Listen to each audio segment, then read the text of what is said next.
Carta a Valtònyc. Hola, guapo.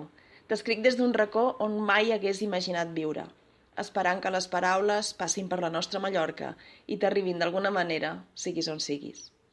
Em puc arribar a imaginar, ara sí, com deuen haver estat aquests dies, aquestes setmanes, i fins i tot et podria dir que imagino com seran els propers mesos.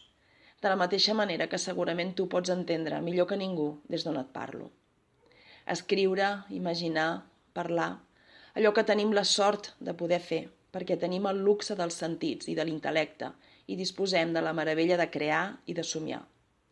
Que afortunat que és un poble que té poetes, cantants, artistes i pintors. Que afortunades que som si tenim persones que dediquen el seu temps a cantar un món millor, a cantar la crítica a les estructures de poder que ens són ofec.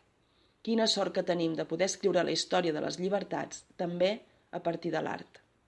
I és que jo crec que és això justament el que volen ofegar. La capacitat de somiar, de crear, d'inspirar, i sobretot la capacitat de fer-ho per denunciar i per reivindicar.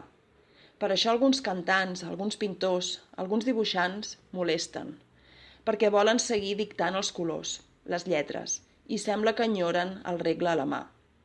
Si cantessis a les nines vestides de rosa i a la bondat de la noia que obeeix al seu marit, res no hagués passat.